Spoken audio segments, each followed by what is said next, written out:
कि आपको जो सेवा मिली है ये हमारे श्री भगवान की ही सेवा है। समाज रूप में, देश रूप में, विश्व रूप में। वेद कहता है एकोहम बहुश्यामा। वो परमात्म तत्व तो अपने आप को इतने रूपों में विस्तार किया। अब आपको एक सेवा का पद मिला है, एक सेवा का स्वांग मिला है। आप है नहीं है, ना आप स्त्री हैं, ना पुरुष हैं, ना सत्य वस्तु। अब आपको जो मिला है यही आपको इससे मुक्त कर देगा। जब हम इसका दुरुपयोग करते हैं तो फंस जाते हैं, और जब सदुपयोग करते हैं तो हमारी वही मुक्ति का कारण बन जाता है। तो ये सेवा ईमानदारी से अपने देश के प्रति, अपने समाज के प्रति हमारा भगवान का भजन होगा।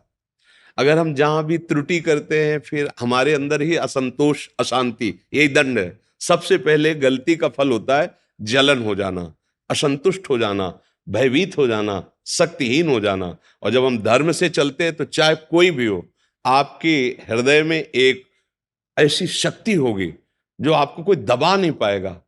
तो यही भगवान का बल कहा जाता है।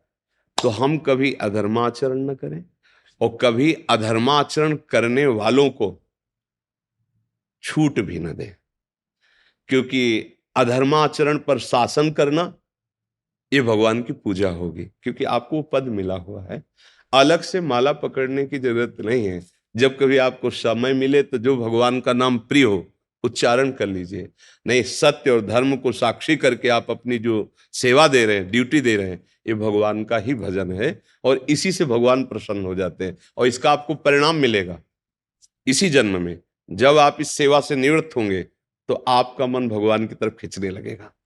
और अगर आप त्रुटि कर दिए तो आपका मन विलासिता की तरफ खींचने लगेगा।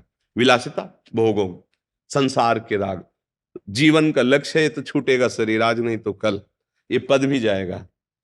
तो कम से कम हम जहां चढ़ चुके हैं अब इसके नीचे न गिरे, अर्थात हम मनुष्य शरीर में आ गए। जैसे आप जितनी सुविधा पा रहे हैं उससे अब नीचे रखा जाए तो कष्ट होगा। तो मनुष्य शरीर में जो हमें बुद्धि है, विवेक है, बल है, वो अन्य किसी योनियों में नहीं है। अन्य योनियां कर्म बंधन से युक्त है।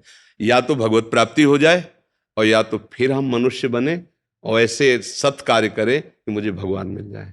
जीवन की सार्थकता भगवत प्राप्ति में है और वो सत्य में होती है। भले नमक रोटी खाना पड़े पर धर्म से चलेंगे तो हृदय शीतल रहेगा। और जब आप परिवार में आएंगे तो आपकी दृष्टि में हर्ष होगा, सुख होगा देख के। और जब आप अधर्म का, तो फिर आपका हृदय जलेगा। और जब आप घर में आएंगे तो असंतुष्ट हो जाएंगे। अधर्म से कभी किसी को शांति नहीं मिली। धर्म से थोड़ा दुख का अवसर देखने को मिलता है, पर वो एक दिन परम सुख को निश्चित प्राप्त होता है। जैसे धर्मराज युधिष्ठिर और दुर्योधन, वो अधर्म का तो भीष्म पितामह जैसे महापुरुष को भी परास्त होना पड़ा। और धर्म तो वनवास जरूर मिला लेकिन सिंहासन पर वही विराजमान है। इसलिए धर्म का आश्रय लीजिए।